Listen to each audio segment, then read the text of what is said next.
네, 지난주 목요일이었죠. 국회 국방위원회에서 여야가 만장일치로 이 대북규탄 결의안을 채택했습니다. 자, 그리고 나서 다음 날 민주당은 곧바로 이렇게 밝혔습니다. 야당과 협의해 본회의에서 국회 차원의 대북규탄 결의안을 통과시켜서 북한 만행에 대한 대한민국 국회의 엄중하고 단호한 입장과 결의를 세게 알리겠습니다. 네, 곧바로 통과될 것처럼 보였지만 현재까지도 채택이 되지 않고 있습니다. 자, 여야 모두 조금씩 더 요구하고 있기 때문인데요. 자, 우선 민주당은요.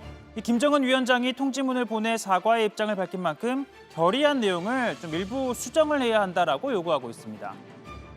진상규명과 유해 송환을 위한 공동조사, 공동수색이 필요한데 이런 내용도 좀 빠져 있고 그래서 여러 가지 좀 이게 수정이 필요한 상황입니다. 현재로서는.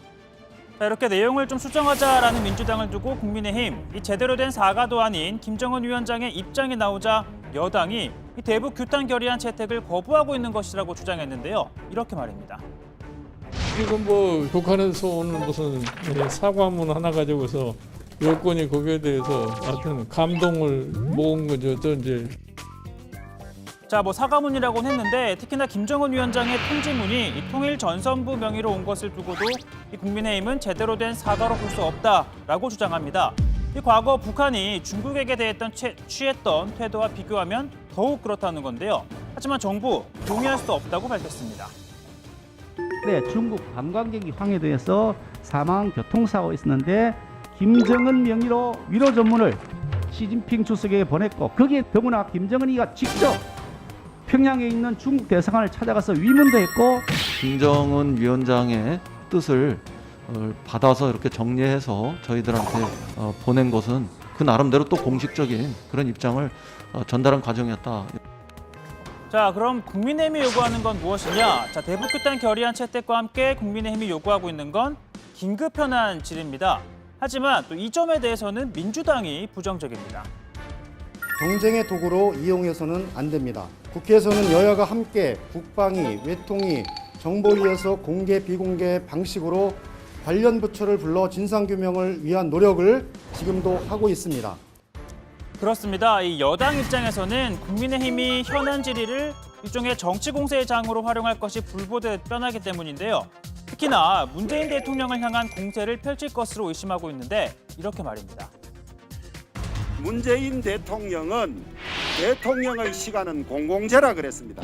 그래서 박근혜 대통령 7시간을 밝히라고 집요하게 요구해 왔습니다. 자신의 48시간을 제발 좀 밝혀주시기 바랍니다. 우리 국민이 위기에 처해 있을 때 구출 노력을, 생활 노력을 하지 않는 대통령은 통수권자 자격이 없습니다, 여러분. 자, 이렇게 여야가 대북규탄 결의안을 두고 줄다리기를 하고 있는 가운데 자, 오늘 국회 외통위에서는요. 또 다른 결의안들을 놓고 상정을 할지 말지 그거 좀 논란이 벌어졌습니다. 자, 이를 두고서는 야당이 강하게 반발을 하고 있는데요. 이렇게 말입니다. 좀 더 심도 있는 검토와 신중한 논의가 필요하다고 생각이 됩니다. 현재와 같은 상황에서 46번, 또 49번 이 결의안 채택을 추진한다는 것은 사실 말이 안 된다고 생각합니다. 네, 이 46번과 49번이 무엇이기에 이렇게 반대하는 걸까요? 바로 이건데요. 네, 종전선언을 촉구하고 또 금강산 관광을 허용할 것을 촉구하는 결의안 2개입니다. 자, 민주당은 이 결의안 상정은 절차에 따른 것이고 또 해당 결의안은 지금의 현 상황과는 무관하게 제출된 것이라는 점을 강조합니다. 이건 숙려기간이 돼서 저희의 의도와 관계없이 상정된 법안입니다. 국회는 절차에 따라서 진행을 해야 되는 겁니다. 절차대로 이걸 심의하자라는 겁니다. 결의안이 올라왔을 때는 북한에 우리 국민이 살해됐던 그런 시기가 아니었습니다. 자, 하지만 국민의힘은 지금 북한의 행태를 보고서도 이 종전선언을 촉구하자고 할 수 있냐라고 되묻습니다. 특히나 우리 국민이 피살된 사건이 발생했던 금강산 관광을 재개하자는 건 있을 수 없는 일이라는 입장인데요. 결의안 자체도 철회해야 한다고 주장했습니다.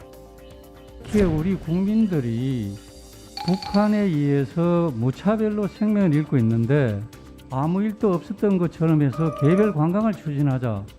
도대체 말이 안 된다고 생각합니다. 북한군에 의해서 우리 국민이 무참하게 살해당했는데 그대로 상정이 돼서 법안 소위로 넘어간다면 과연 우리가 북한한테 어떤 시그널을 주겠습니까? 그러니까 여당의 말 맞다나 법적 절차에 따라 요건이 갖춰졌다라고 하더라도 지금은 때가 아니지 않냐, 뭐 일종의 정무적인 판단을 해야 하는 것 아니냐는 겁니다. 자, 그러나 이 여당에서는요, 지금이야말로 오히려 종전선언을 촉구해야 할 시의적절한 시기라는 주장도 나왔습니다. 대한민국 공군 중위로 40개월 복무한 안민석 의원입니다. 2018년 이맘때 만약에 그때 종전선언이 이루어졌다면은 이번에 이 불행한 사태도 저는 없어질 거라고 저는 생각을 합니다. 이럴 때일수록 우리가 평화의 길을 포기하지 않고 만들어야 된다고 생각합니다. 자, 그리고 국민의힘에서는요, 이 위원장이 상정을 하지 않겠다고 해놓고서는 왜 이제와 말을 바꾸냐는 주장도 나왔는데요. 하지만 위원장은 사실이 아니라고 반박을 했고 여당 의원들까지 가세하면서 일종의 공방이 벌어지기도 했습니다.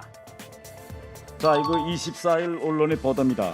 더불어민주당 소속 송영길 국회 외통위원장은 24일 번지와의 통화에서 정전선언 결의안을 상정하지 않기로 했다고 했습니다. 오늘 28일입니다. 왜 4일 만에 더불어민주당 입장이 변했죠? 그 언론 보도 전혀 확인되지 않은 보도인데 왜 4일 만에 달라졌는지 이것 좀 설명해 주십시오. 위원장님의 의지가 아니라 여야 간사의 합의가 없어서 그냥 자동 상정이 되는 겁니다. 예. 위원장님 의지가 관계가 없는 거예요. 그리고 송영길 위원장은 이거 언론과 인터뷰에서 이렇게 이야기했습니다. 24일 번주와의 통화에서 개인 의견이실 수 있고. 아이 왜 언론이 한 적이 없다. 제가 여러 번 이제 봤는데 특히 태영호 의원님이라든가 여러 의원님들께서 공격하다시피 이렇게 몰아간다든가 또 상대방 의원님의 그 발언이 있어가지고 계속 하는 것은 제가 보기에는 이게 예의상 좀 아니라고 생각합니다. 태영 의원님 말씀하신 것은 제가 언론에 그런 인터뷰한 기억이 없는데 체크해 보도록 하겠고요. 자, 이렇게 공방한 끝에 두 결의안은 안건조정위원회로 넘겨졌습니다. 앞으로 최장 90일 동안 심의하게 되는데요. 자, 안건조정위는 여야 각각 3명씩 동수로 구성이 되는데 3분의 2 이상 찬성해야 의결할 수 있기 때문에 어느 다수당의 일방적인 처리로는 불가능한 구조입니다.